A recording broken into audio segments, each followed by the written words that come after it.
Terima kasih Tuhan, terima kasih buat satu minggu ini Tuhan, atas setiap pengorbanan, atas setiap pertolongan Tuhan dalam kehidupan kami. Kami tidak bisa membalas semuanya itu selain melalui pujian kembali kami dengan ketulusan hati kami Tuhan. Kami menaikkan segala syukur kami dalam Tuhan. Berkati dalam setiap kami pada saat ini Tuhan. Kuasa Roh Kudus mengalir dan hidup kami, berkati setiap kami pada saat ini. Dan apa yang kami lakukan ini semua Tuhan tidak sia-sia di dalam Tuhan. Terima kasih Yesus Tuhan. Kami percaya Tuhan. Haleluya Yesus, haleluya.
Yesus. Haleluya, haleluya, haleluya. Dengan hormat Bapak Gembala, Bapak Ibu dan syukur kami naikkan kehadirat-Mu ya Bapa dalam nama Yesus. Kami bersuka cita kalau pada pagi ini kami boleh berhimpun bersama-sama dengan umat-Mu. Untuk kami boleh memuji menyembah Tuhan. Ini semua karena anugerah Tuhan yang besar. Terima kasih Bapak. Kami merindukan akan kasih Tuhan. Kami merindukan akan anugerah Tuhan yang besar melimpah atas kehidupan kami. Dan kami yang lemah boleh dikuatkan, kami yang sakit boleh disembuhkan, kami boleh mengalami pembaruan di dalam kuasa. Terima kasih Bapak. Kami merindukan akan hadirat-Mu, melawat, menjamah dalam kehidupan kami masing-masing. Dan kami boleh senantiasa mengalami kekuatan yang baru pada Tuhan. Dan berkati kami semua, hamba-hamba yang berbagai dalam pelayanan pada pagi ini. Tuhan tolong, Tuhan berkati kepada kami dari awal sampai akhirnya. Mengajari dengan pertolongan Tuhan. Dalam nama Tuhan Yesus Kristus, buka ibadah kami dengan ucapan syukur. Haleluya. Amin. Amin. Haleluya. Sekali lagi shalom. Ada sukacita, amin. Haleluya. Saya mau lihat lambai tangan yang diberkati Tuhan pada saat ini. Haleluya. Haleluya. Kita akan bersorak-sorai buat nama Tuhan Allah kita pada saat ini. Sehingga kita sama-sama bangkit berdiri di hadapan Tuhan dan naikkan pujian kita mengatakan betapa hebat, betapa kuat. Haleluya. Karena kita percaya kuasa dari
Tak ada yang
kepadanya.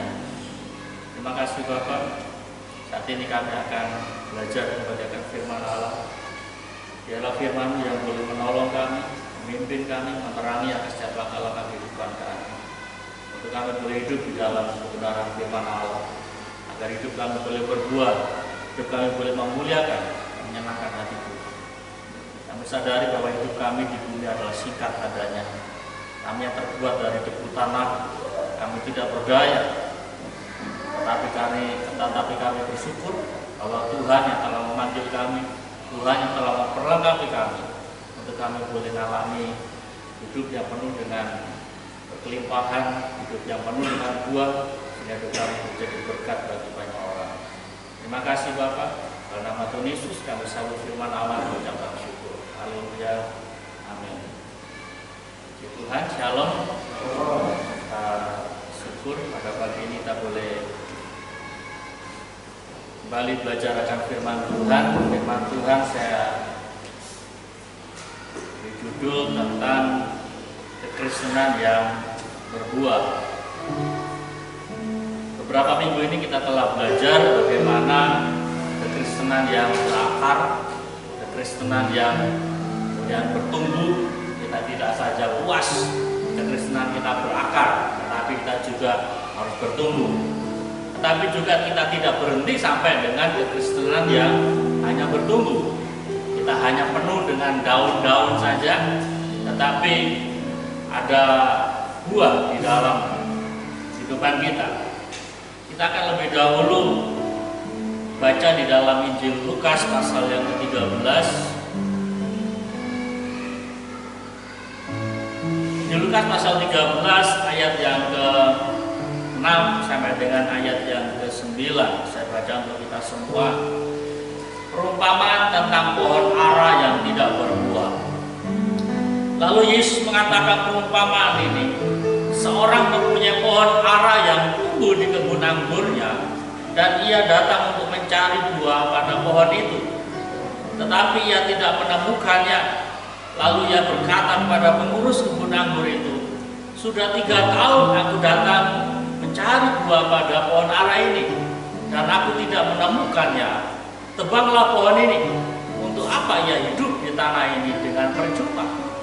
Jawab orang itu, "Tuhan, biarkanlah dia tumbuh setahun ini lagi. Aku akan mencangkul tanah sekelilingnya dan memberi pupuk kepadanya. Mungkin tahun depan ia berbuah. Jika tidak, tebanglah dia." Saudara sekalian, kehidupan saya dan saudara dalam dunia ini bukan sebuah kebetulan. Kita lahir bukanlah sesuatu yang sekedar direncanakan oleh orang tua. Ada banyak keluarga-keluarga, mau saya sampaikan, mereka menikah bertahun-tahun bahkan puluhan tahun, tetapi Tuhan tidak memberkati dengan keturunan. Tetapi juga ada banyak orang-orang atau anak-anak yang lahir dari sesuatu yang tidak diinginkan. Mungkin dari hasil pemerkosaan. Ambil dalam situasi seperti itu nggak nyaman. Atau juga ada orang-orang lahir dari keluarga yang hancur. Bahkan lahir dari keluarga yang baik, tetapi secara fisik cacat. Saya punya contoh besar yang mungkin kita juga semua sudah tahu, yaitu seorang yang bernama Nick Vujicic. Nick dikatakan dia lahir dari keluarga Kristen, dan orang tuanya adalah seorang aktivis gereja, seorang majelis gereja. Sebuah pertanyaan besar, mengapa Tuhan izinkan Nick lahir tanpa memiliki kedua belah tangan dan 2 kaki? Ada yang salah? Mungkin pertanyaan ini dimunculkan lagi sama seperti para murid bertanya pada saat mereka menghadapi seorang yang lahir sejak buta sejak lahir. Dia katakan para murid, "Guru, siapa yang berdosa?" dosa orang ini sehingga dia lahir dalam keadaan buta, atau dosa orang tuanya? Yesus tidak menjawab apa yang ditanyakan para murid, ini dosa siapa? Tetapi Yesus katakan, bukan dosa orang tuanya, bukan dosa dia, tetapi kemuliaan Allah harus dinyatakan. Situasi yang sama juga terjadi dalam keadaan posisi ini. Biografinya mencatat pada saat dia umur belasan tahun, dia sudah mengerti rasa malu, dia sudah mengerti rasa sesuatu ada yang kurang dalam dirinya. Biografinya mencatat dia sempat mau bunuh diri. Mungkin juga kalau saya dan saudara juga mungkin melakukan yang sama, ya kan? Depresi yang luar biasa. Dia lihat orang anak-anak sekelilingnya punya fisik yang lengkap, tapi dia nggak punya kedua tangan, kaki juga nggak punya. Tetapi berkat perjumpaannya dia dengan Tuhan, hari ini dunia mencatat bahwa Nick Vujicic dia menjadi motivator dunia. Dia mampu memotivasi orang-orang yang mengalami cacat fisik, orang yang katakan disabilitas, ya kan? Dia mampu memberikan penguatan bahwa nggak perlu kita menyerah pada saat fisik kita terbatas. Dan luar biasanya, Tuhan juga karunia dia seorang istri yang cantik dan seorang putra. Kalau dipikir, siapa yang mau menikah dengan orang cacat? Ya? Tapi fakta berbicara. Bagi Tuhan nggak ada yang mustahil. Tapi saudara sekalian, kalau seorang Nick yang lahir dalam keadaan terbatas, dia mampu bangkit dan Tuhan karunia dia seorang istri. Ini istrinya duduk, ya kan? Bukan berarti istrinya jelek aja, enggak. Istrinya perfect, sempurna. Hanya karena dalam posisi foto dia harus menyeimbangkan. Istrinya dalam posisi duduk. Anaknya lahir lengkap. Dia mampu bangkit dari segala keterbatasan dirinya. Sebuah pertanyaan, bagaimana dengan kita? Nick mampu menjadi berkat, dia mampu menyatakan hal-hal yang baik bagi orang-orang yang mengalami disabilitas. Lalu saudara sekalian, sebuah pertanyaan besar bagi saya dan saudara. Kita yang lahir dalam keadaan fisik yang orang katakan sempurna, ya kan? Tidak ada cacat. Dan kita juga mungkin lahir dari keluarga baik-baik, bukan dari keluarga yang broken home. Dan mungkin juga kelahiran kita diinginkan oleh kedua orang tua kita. Sebuah pertanyaan, sejauh mana kita sudah berbuat? Sejauh mana kita sudah jadi berkat? Karena ada sebuah rencana Tuhan yang besar bagi saya dan saudara.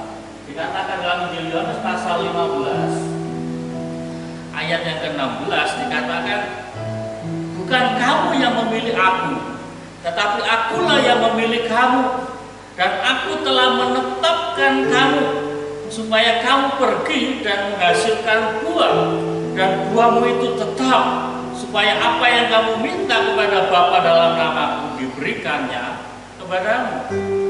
Jadi melalui ayat ini menekankan kepada kita semua bahwa tidak ada alasan bagi kita untuk kita tidak berbuah. Yesus katakan, dan aku, ya kan, telah menetapkan. Pada saat kalau saya simpulkan seperti ini, kalau hari ini saya dan saudara lahir di muka bumi, Allah punya ketetapan, ya kan? Allah punya keinginan, Allah punya kehendak bagi kita masing-masing. Apapun latar belakang kita, bagaimanapun visi kita, bagaimanapun situasi dan keadaan kita, Allah menetapkan pada kita semua untuk menghasilkan buah. Amin. Jadi nggak ada alasan. Saya lahir dari keluarga yang hancur. Saya dari keluarga yang ini, latar belakang saya penjahat, saya seorang yang narkoba. No, nggak ada alasan. Kalau tidak, seperti dikatakan,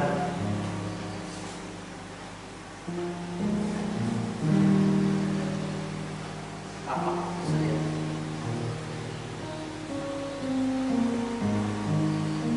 Dalam pembacaan kita dari katakan, percuma saya nanam pohon ara, nggak ada gunanya, tebal. Tetapi pengurus kebun anggur dia katakan, tunggu Tuhan, beri saya waktu 1 tahun, saya akan mencangkul, saya akan memupuk di sekitar pohon ara ini. Siapa tahu tahun depan berbuah. Hal ini berbicara bagi kita masing-masing. Kalau sampai hari ini kita masih hidup, Tuhan memberi kesempatan untuk kita berbuah.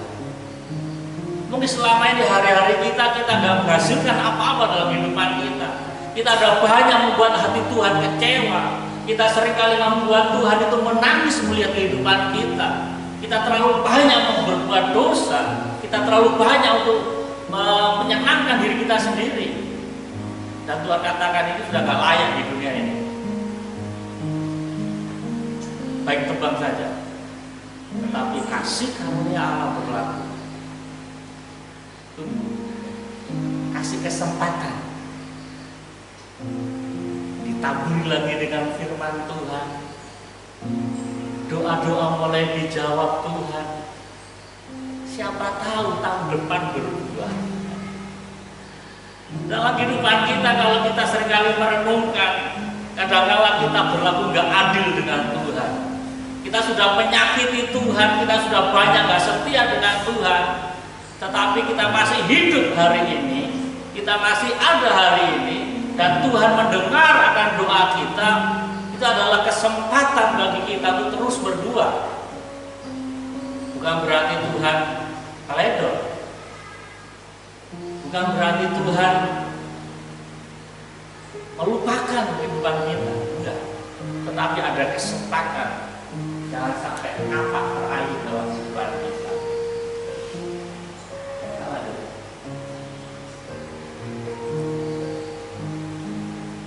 Di dalam Alkitab, saya cepat dalam poin ini, memberitahukan pada kita ada 3 jenis buah yang harus kita hasilkan dalam kehidupan kita.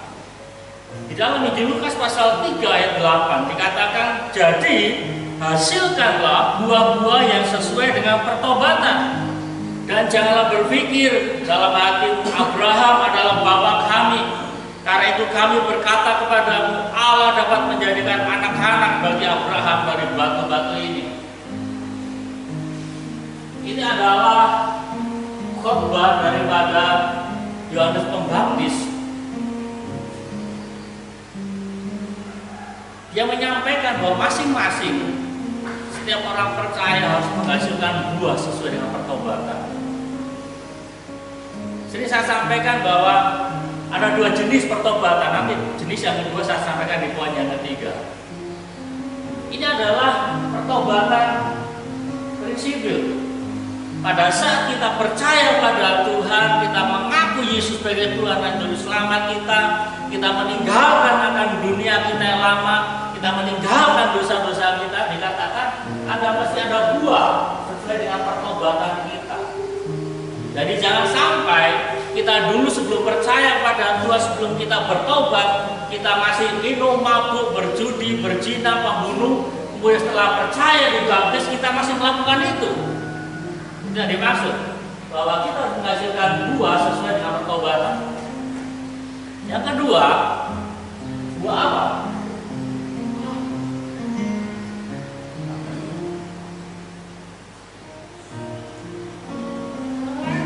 Dikatakan, tetapi buah roh. Dalam Galatia pasal yang kelima ayat 22 sampai 23. Ialah kasih, sukacita, damai sejahtera, kesabaran, kemurahan, kebaikan, kesetiaan, kelemah lembutan, penguasaan diri. Tidak ada hukum yang menentang hal-hal itu. Jadi pada saat kita sudah mengiring Tuhan, kita sudah menghasilkan buah sesudah pertobatan. Dikatakan juga ada buah-buah yang mesti kita hasilkan dalam kehidupan kita. Saya tahu ini nggak gampang. Saya juga terus berkumpul dengan buah-buah ini. Jadi saya jangan berpikir, Pak Budi sudah melakukan 9 buah ini. Nah, kita sama-sama dalam proses. Dikatakan kita masih berbuah dalam kasih, sukacita. Pak, hidup saya sulit, Pak. Bagaimana saya bersuka cita? Saya banyak disakiti. Bagaimana saya bisa mengasihi? Yes, itu adalah sesuatu yang kita hasilkan. Damai sejahtera. Situasi nggak tenang. Bagaimana saya bisa damai sejahtera? Terlalu luas kita bicara ini. Tetapi inilah yang kita hasilkan. Sabar. Aduh, pulang kerja, rumah berantakan, ya kan? Bagaimana saya bisa sabar, Pak? Ibu-ibu lagi, aduh bagaimana saya bisa sabar, ini anaknya badugil banget, nakal banget, bagaimana saya bisa sabar? Ya itu harus kita hasilkan. Sabaran, kemurahan, kebaikan, kesetiaan, kelemah lembutan, penguasaan diri. Ada macam 9 buah roh. Dan buah yang ketiga yang harus kita hasilkan dikatakan buah kebenaran. Dikatakan memang tiap-tiap ganjaran pada waktu yang diberikan tidak mendatangkan sukacita, tetapi duka cita. Tetapi kemudian ia menghasilkan buah kebenaran yang memberikan damai kepada mereka yang dilatih olehnya. Ini yang saya maksud tadi. Buah pertama adalah buah pertobatan. Buah pertobatan pada saat kita percaya pada Tuhan. Jujur, pada saat kita mengiring Tuhan, kita melayani Tuhan, tidak jarang kita jatuh dalam dosa. Bukan sebuah rahasia kalau ada banyak pelayan Tuhan yang juga jatuh.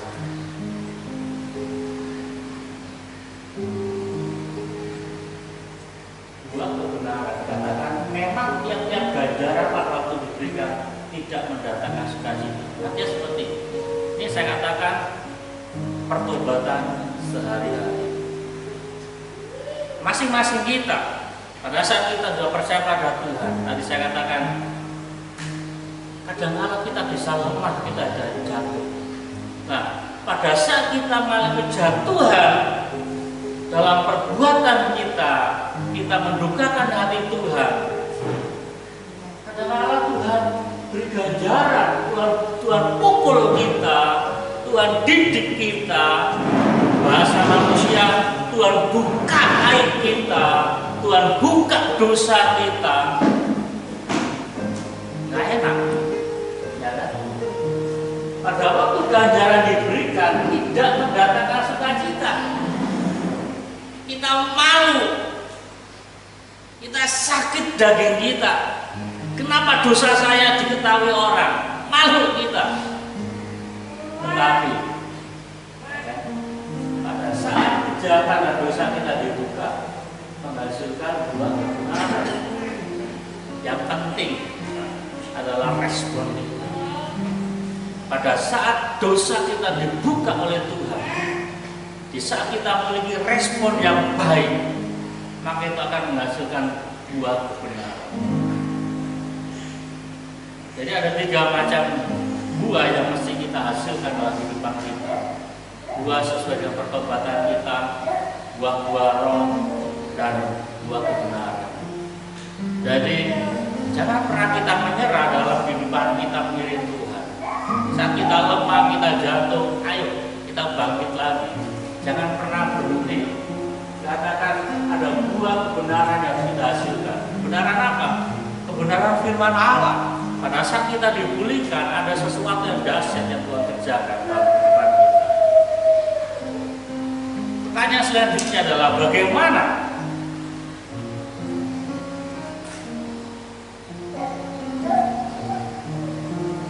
bagaimana seorang Kristen dapat berbuah? Ya kan? Maka tadi kita sudah mengetahui ada 3 macam buah yang harus kita hasilkan. Bagaimana caranya? Yang pertama adalah memiliki hati yang baik. Di dalam Injil Yohanes pasal 14 ayat yang ke-6, Matius pasal 13. Matius pasal 13 ayat 23 dikatakan, yang ditaburkan di tanah yang baik ialah orang yang mendengar firman itu dan mengerti. Dan karena itu ia berbuah, ada yang 100 kali lipat, ada yang 60 kali lipat, ada yang 30 kali lipat. Hal yang pertama yang mesti kita miliki dalam kehidupan kita supaya kita dapat berbuah adalah memiliki hati yang baik. Apa saudara sekalian,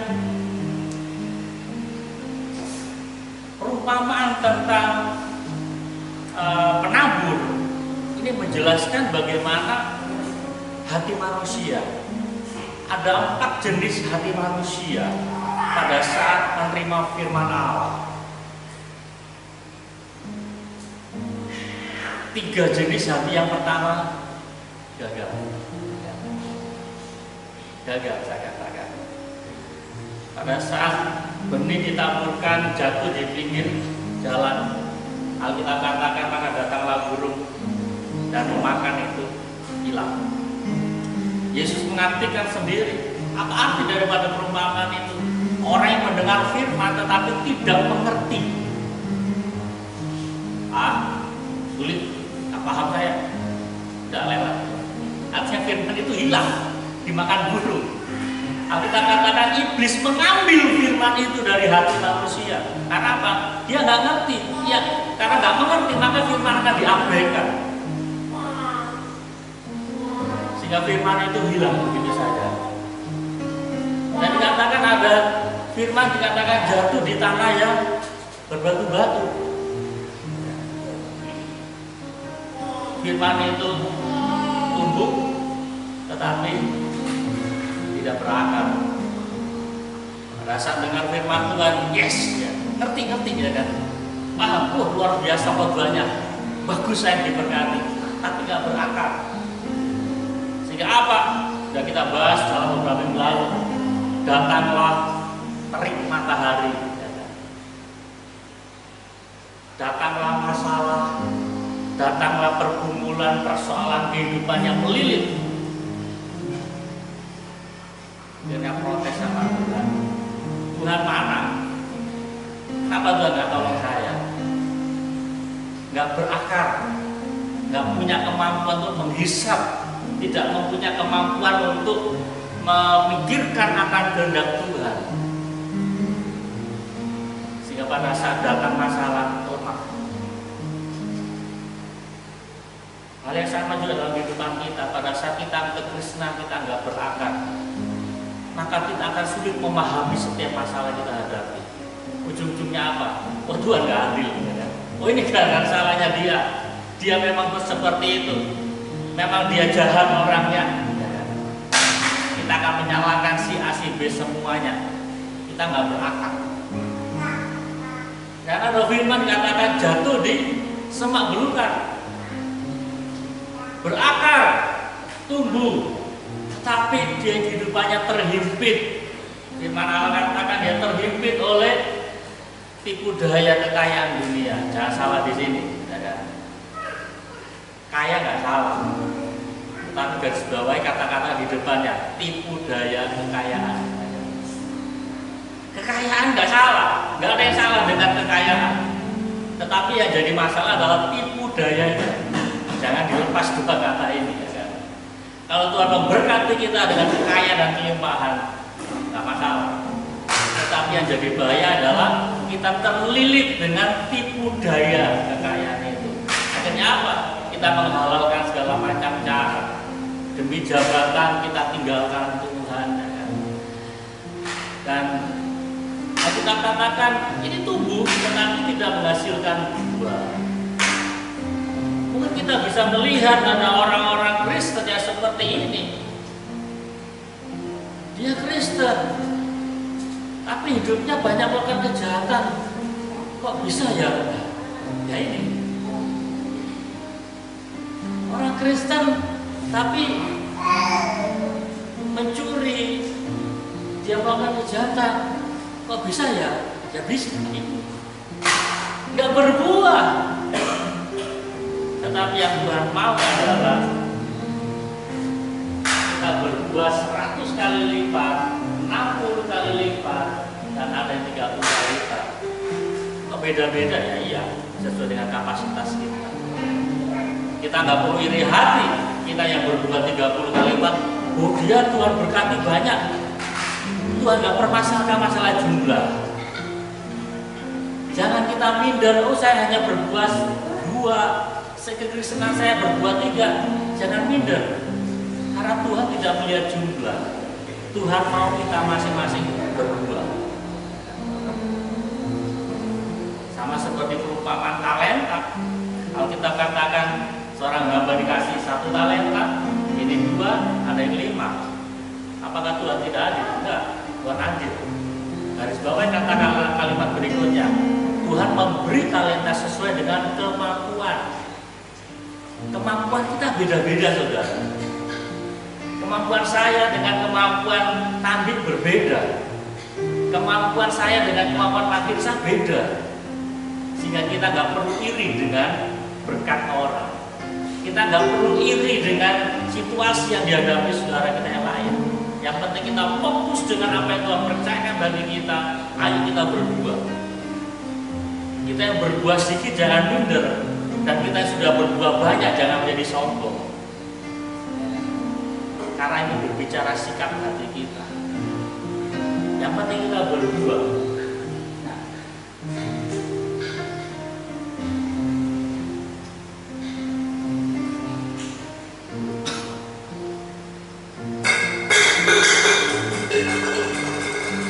Dikatakan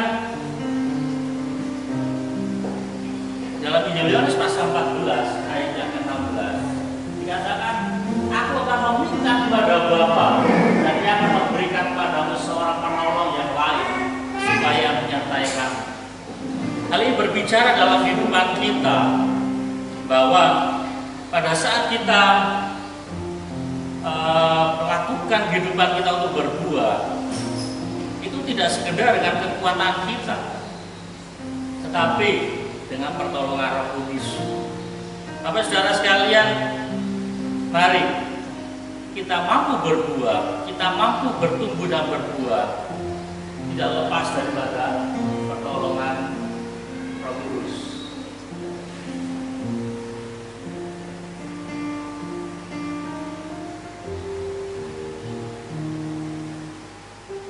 Perkara yang berikutnya, bagaimana saudara-saudara bisa berbuah?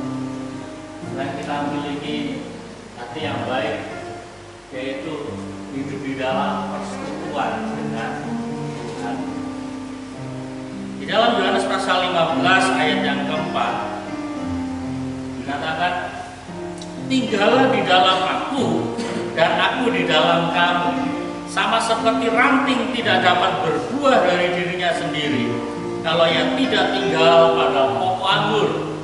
Demikian juga kamu tidak berbuah jikalau kamu tidak tinggal di dalam aku. Sudah jemaat Tuhan, dalam pengajarannya Tuhan Yesus menekankan bagaimana sebuah ranting akan bisa berbuah ketika ia melekat pada pokok anggurnya. Demikian juga dengan seorang Kristen akan bisa berbuah ketika ia tinggal bersama dengan Tuhan. Ini berbicara tentang sebuah persekutuan, sebuah fellowship, sebuah ketergantungan hari lepas hari. Mungkin bagi kita ada sebuah pertanyaan, loh Pak, bagaimana dengan orang yang tidak percaya sama Tuhan? Mereka bisa tuh berbuat baik. Bahkan mungkin juga ada orang-orang di luar Tuhan yang berbuat baiknya lebih baik daripada orang Kristen. Jawaban sederhana singkat, tergantung motif dan motivasi. Saya nggak perlu sampaikan itu secara detail. Orang berbuat baik ada motifnya, motivasinya ada. Bisa supaya dia dilihat supaya dia tak baik. Apalagi kalau dalam masa-masa kampanye, semua calon baik. Karena apa? Supaya dia dipilih. Gak ada pada saat kampanye calon-calon itu jahat, gak ada. Semua kelihatan baik karena ada motivasi. Atau juga ada motivasi secara spiritual, berbicara tentang keselamatan, berbicara tentang amal. Tetapi sebuah pertanyaan besar ini yang membedakan perbuatan baik yang kita kerjakan sebagai orang percaya dengan perbuatan baik yang dikerjakan orang di luar Tuhan adalah bagaimana pada saat orang yang kita baik itu berlaku jahat sama Tuhan. Jelas nih, Yesus berkata, pada saat kau ditampar pipimu, apa Yesus ajarkan? Berilah juga pipi kanan. Standar kekristenan kita beda, standar perbuatan baik kita berbeda dengan orang-orang di luar Tuhan. Orang-orang di luar Tuhan, orang di luar persekutuan dengan Tuhan akan berhenti berbuat baik pada saat dia dikecewakan. Ya. Pada saat dia sudah berbuat baik dengan seseorang, kemudian orang itu mengkhianati dia, dipastikan dia akan berhenti untuk berbuat baik pada orang itu. Bisa jadi dia katakan, percuma saya berbuat baik, gak ada gunanya tuh. Karena apa? Dia memiliki motivasi, dia berbuat baik supaya orang baik sama dia. Karena secara sekalian kekristenan gak seperti itu. Standar yang Tuhan berikan pada kita gak seperti itu. Tetapi dengan pertolongan Tuhan, tadi saya katakan dengan pertolongan kuasa Roh Kudus, kita masuk dalam persekutuan dengan Tuhan, maka dikatakan, nanti saya punya pernyataan bahwa Tuhan akan memampukan kita, mampukan apa yang sebenarnya kita nggak mampu. Saya sebelumnya kita lihat ayat ini. Lihat, aku berdiri di muka pintu dan mengetok. Siapa ada? Jikalau ada orang yang mendengar suaraku dan membukakan pintu, aku akan masuk mendapatkannya dan aku akan makan bersama-sama dengan dia. Saudara sekalian, sering saya sampaikan dulu bahwa pada saat Alkitab berbicara tentang makan, pada saat Yesus berbicara tentang makan, ini bukan sekedar hanya untuk mengenyangkan perut, tetapi makan bersama dengan Tuhan itu berbicara tentang sebuah persekutuan, berbicara tentang hubungan yang karib. Gambaran seperti ini. Apakah saudara bisa makan sehidangan satu meja dengan orang yang saudara musuhi? Tadi siang dia jengkelkan saya, kemudian kita makan satu meja. Ya mungkin.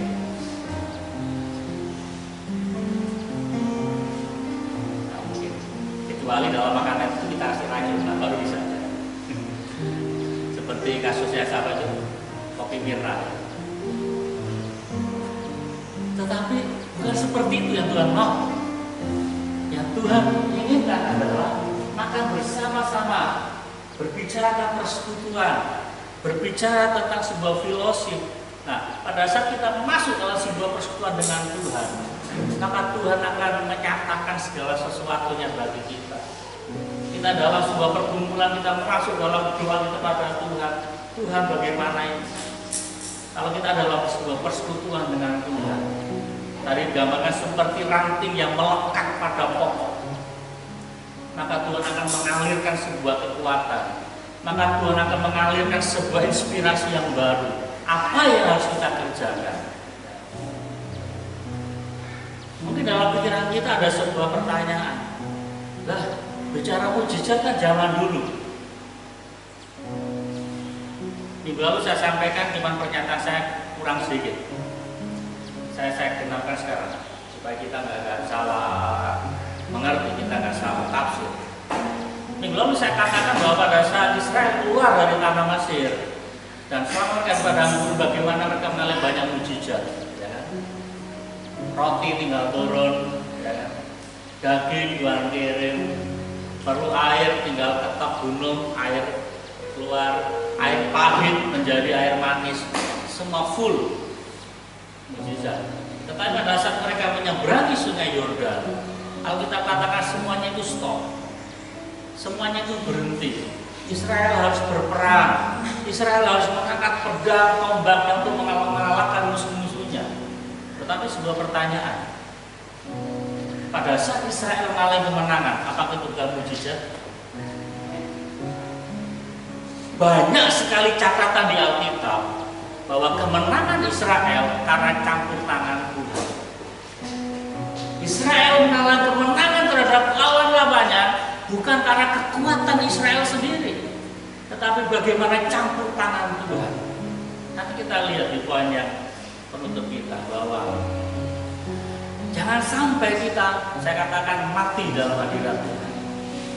Kita mati setelah kita mengenal Tuhan. Kita mati di dalam kebenaran. Seharusnya kita hidup dalam kebenaran, menghasilkan buah. Kita bersuka cita dalam hadirat Tuhan. Kita mengenal sesuatu yang baru dalam kebenaran Tuhan. Jangan sampai kita mati. Nanti poin terakhir saya sampaikan itu, bahwa ada orang-orang yang mati dalam hadirat Tuhan. Seharusnya hadirat Tuhan membawa pemulihan, tetapi orang-orang itu mati dalam hadirat Tuhan. Seharusnya kebenaran membangkitkan semangat dan iman, tetapi ada orang-orang yang mati dalam kebenaran itu. Padahal Tuhannya sama, Yesusnya sama. Poin yang kedua adalah mari kita masuk dalam persekutuan. Karena pada saat kita melekat dengan Tuhan, kita bersekutu dengan Tuhan, apa yang kita tidak mampu lakukan, secara daging kita sulit, sakit. Dalam pelayanan, dalam kehidupan pengiringan kami sebagai seorang pelayan Tuhan, ada banyak hal-hal yang sebenarnya kami nggak mampu lakukan. Secara daging sakit. Tetapi kalau kami sampai hari ini masih bertahan dalam pelayanan karena kekuatan daripada Tuhan, bukan karena kemampuan kami sebagai manusia. Kami hidup jauh dari keluarga, ya kan? Sebagai seorang pelayan Tuhan, merantau jauh dari keluarga, nggak ada yang menyokong. Kalau kami masih bisa bertahan puluhan tahun di Kalimantan Tengah, itu karena Tuhan yang memberikan inspirasi yang baru, Tuhan yang memberikan kekuatan hari lepas hari. Jadi betapa pentingnya persekutuan kita dengan Tuhan, betapa pentingnya kita melekat dengan Tuhan. Ada banyak orang-orang yang berhenti dalam segala pergumulan. Mereka berhenti menghasilkan buah. Sudah cukup, nggak penting lagi aku berbuah. Toh situasinya nggak baik. Mari Bapak saudara sekalian, dalam beberapa minggu lalu, pada saat Kalimantan Selatan menghadapi banjir besar, ada gereja kita di Kalimantan Selatan, dan saya dihubungi adik kelas saya waktu kan masih di kampus STT Tawangmangu. Kebetulan hari ini dia menjadi direktur daripada sebuah yayasan misi. Dia hubungi saya, Pak, kami mau salurkan bantuan. Oh, terima kasih. Dan saya katakan, kami dari BPD terbatas di dalam menyalurkan bantuan. Lebih baik bantuan itu ditransfer langsung ke Kalimantan Selatan, karena ada beberapa jembatan yang putus. Dan kalaupun kami harus menyalurkan bantuan, kami harus putar ke Palaka dulu, Kapuas baru. Karena gereja kita kan ada di Banjarbaru.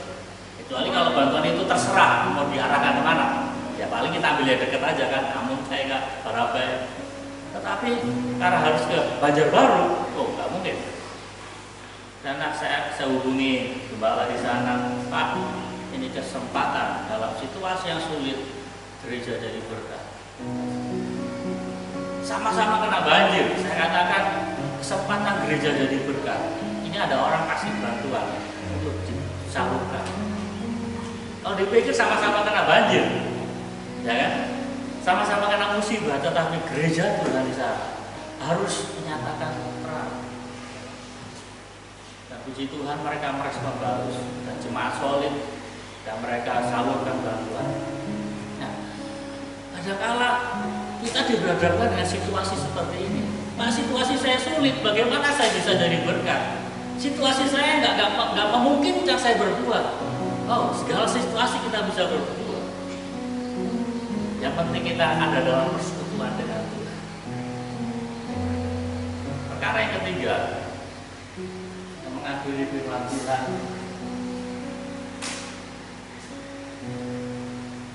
adalah bersedia dibersihkan.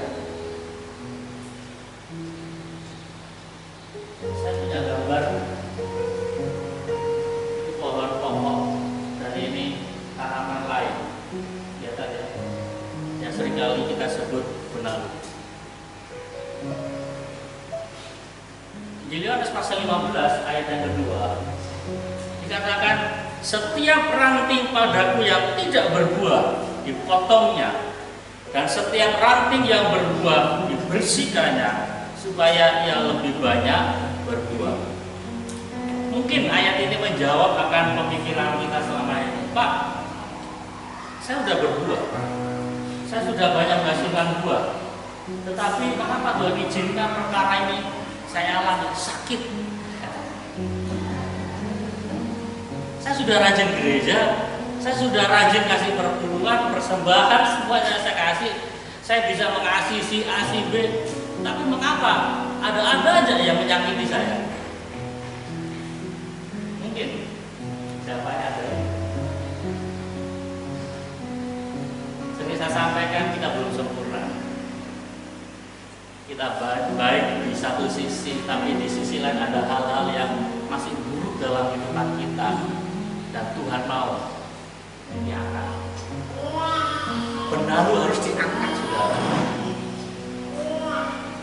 Kalau kita masih ada benih-benih dosa dalam kehidupan kita, Tuhan mau ini dibersihkan.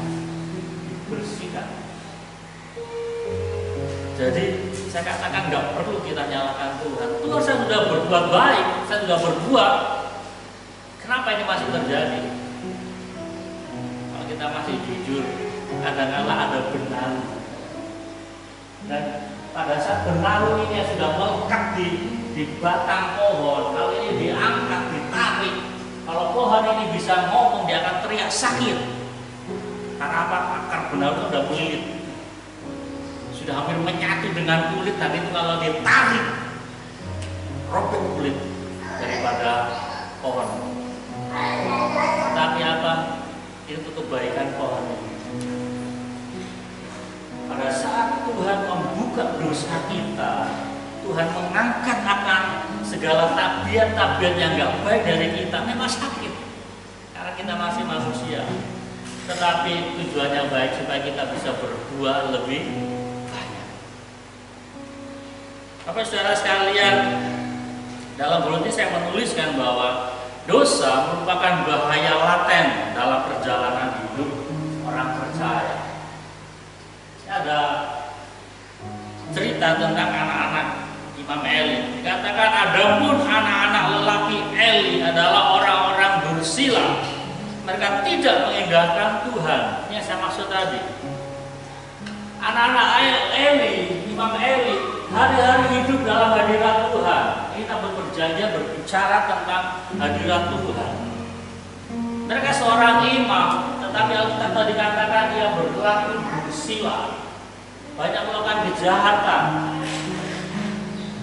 Saudara nanti bisa cek di rumah di Alkitab, dosa macam apa yang dilakukan anak-anak Lewi.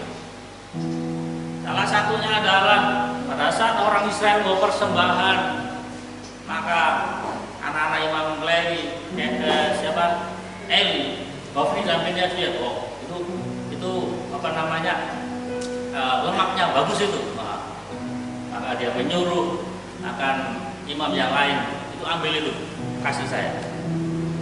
Ya seharusnya itu harus dibakar dulu, dipersembahkan kepada Tuhan. Maka kalau ada yang lebih, baru untuk imam. Tetapi Hofni dan Pinehas nggak mau, dia mau yang fresh, ya kan? Dia mau daging yang lemak yang baru. Dan itu adalah membukakan hati. Tahun berganti tahun seperti itu. Kadang-kadang kita berpikir, kenapa orang jaga mati-mati? Ya? Bisa jadi orang-orang Israel yang mempersembahkan korban berpikir juga seperti itu. Ini anak-anak Imam Lewi berlaku dosa. Mengapa Tuhan tidak menghukum mereka? Mereka masih melakukan pekerjaannya sebagai imam. Bahkan Alkitab katakan anak-anak Imam Eli seringkali tidur, bersetubuh, berzina dengan para imam perempuan di tempat ibadah. Ngeri saudara. Padahal ada tabur perjanjian. Tapi singkat cerita, bagaimana kemuliaan Tuhan hilang. Pada saat Israel berperang melawan orang-orang Filistin, mereka mengalami kekalahan. Dan orang-orang berpikir, oh mungkin ini karena nggak ada tabut perjanjian dekat dengan kita. Dan akhirnya mereka, oh iya betul, ini karena nggak ada tabut perjanjian di dekat kita. Ayo ambil tabut perjanjian di Silo. Maka tabut perjanjian diambil. Apa yang terjadi? Sempat terjadi kekacauan di antara orang-orang Filistin, tetapi pada akhirnya juga Israel tetap kalah. Hofni dan Pinehas mati. Pertanyaannya, apakah Tuhan berubah? Dalam situasi seperti ini, apakah Tuhan hilang kuasanya? Tidak. Tuhan tidak berubah. Tuhan tetap berkuasa. Buktinya apa?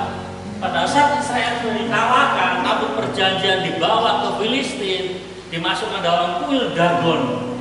Saudara bisa cek di rumah bagaimana kuil Dagon itu, yang batu itu jatuh tersungkur di depan tabut perjanjian. Kemudian para imam kuil Dagon, oh ini mungkin kena gempa dikit, goyang, jatuh ya. Didirikan lagi, maka keesokan paginya dilihat lagi, malah lebih parah, patah lengan daripada kuil Dagon. Mereka pikir, oh mungkin ini kebetulan. Tapi kalau repot, kalau gini repot kita, udah kembalikan aja. Maka datanglah suara Tuhan. Mereka minta tanda. Kalau memang apa yang terjadi di kuil Dagon ini adalah perbuatan tangan Tuhan, kita minta tanda. Kita kirim ini. Tabut perjanjian ini kita kirim kembali ke Israel. Dan bagaimana caranya? Dengan cara kita bawa dia ke dalam sebuah kereta dan tidak boleh ada orang yang membimbing. Luar biasa cara mereka mencari kehendak Tuhan. Kalau memang lembu sapi ini membawa ini tabut perjanjian ke tempat orang Israel yang dituju, makanya adalah memang pukulan daripada Tuhan. Tetapi kalau tabut perjanjian ini yang dibawa oleh lembu sapi tersesat kemana jalannya, yaitu karena kebetulan. Saudara bisa tahu pada akhirnya bagaimana tabut perjanjian memang dituntun kembali ke Israel. Lembu yang tidak ada pembimbingnya, tidak ada pengemudinya, berjalan lurus ke tempat Israel. Baru mereka sadar, oh, Allah Israel adalah Allah yang berkuasa. Karena dalam kehidupan kita berpikir Tuhan berubah. Nah, kita yang berubah. Oleh karena itu mari Bapak Saudara sekalian, izinkan Tuhan membersihkan akan bagian kehidupan kita. Kehidupan kita seperti seorang pelari. Ibrani katakan seperti ini.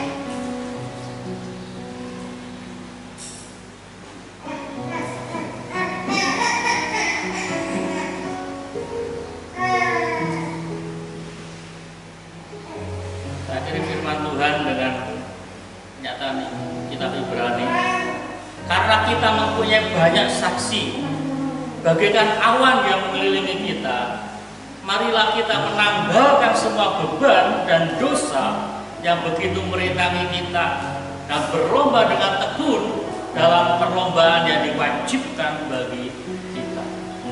Mari saya kira firman Tuhan dalam pernyataan ini, bahwa kita banyak menyaksikan pertandingan iman kita seperti awan-awan Bisa jadi itu gambaran daripada orang-orang percaya, orang-orang kudus yang mendahului kita.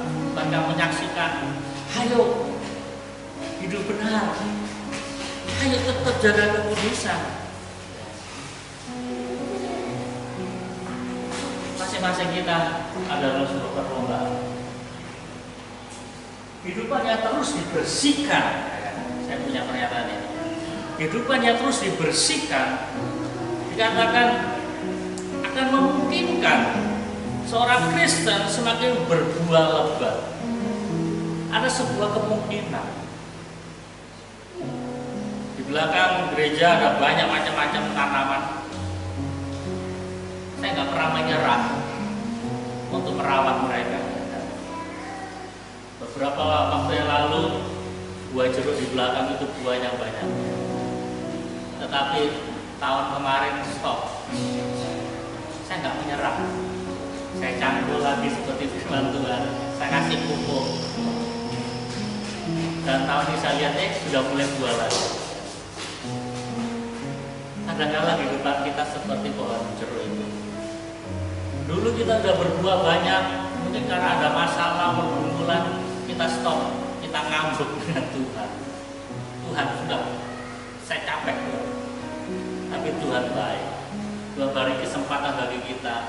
Tuhan izinkan dicangkul, semua rumput-rumput dicabut, mungkin ada benalu dicabut, dan hasilnya kita bisa berbuah lagi. Mari, saya gak banyak lebarkan firman Tuhan. Mari kita berbuah lebat untuk kemuliaan nama Tuhan. Karena Tuhan menginginkan pada saat kita datang pada Tuhan, Tuhan menjumpai kita berbuah sesuai dengan Tuhan. Mari kita tundukkan kepala kita berdoa.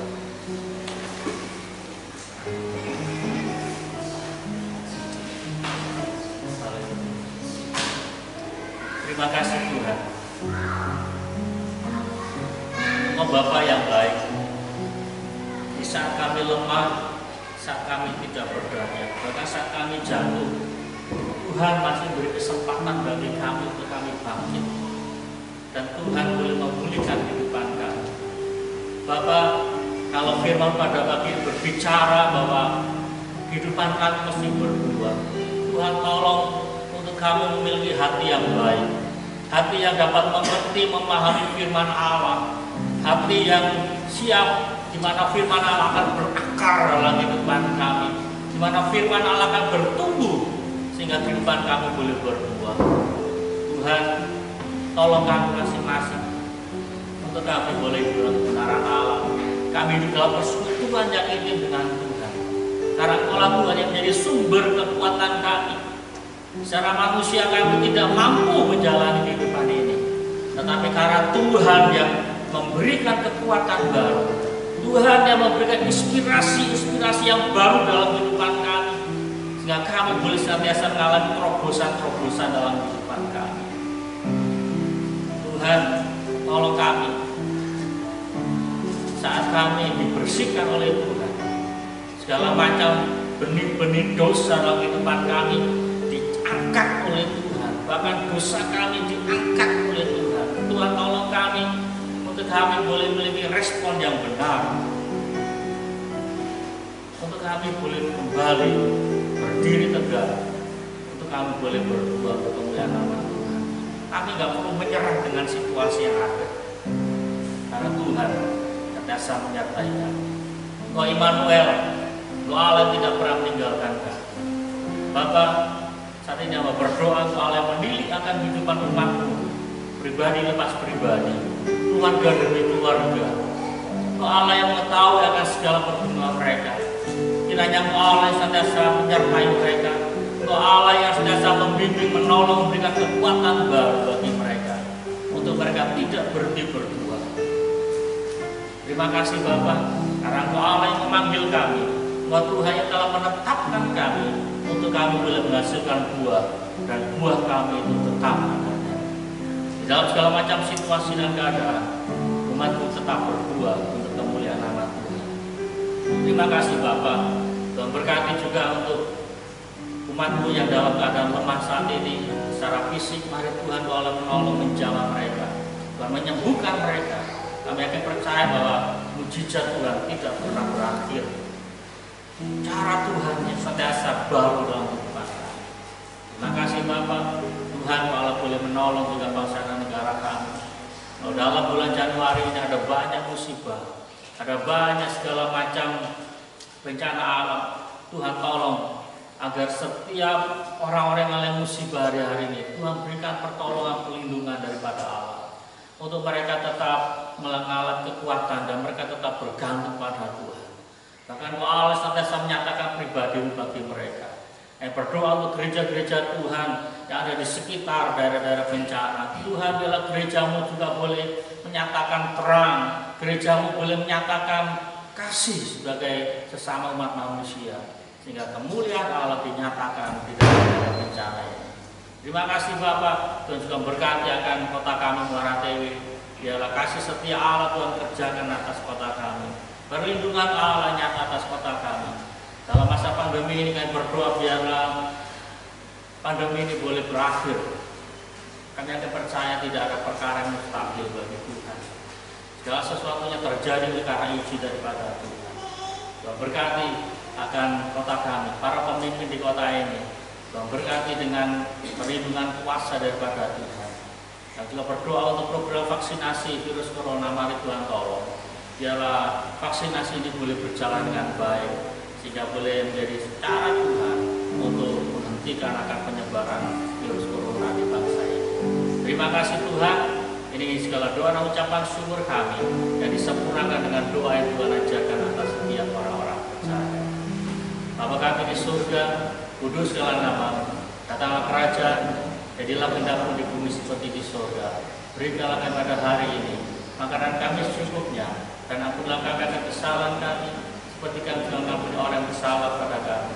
Dan janganlah bawa kami dalam pencobaan, tapi lepaslah kami daripada yang jahat. Karena Engkau punya kerajaan dan kuasa dan kemuliaan sampai selama-lamanya. Amin.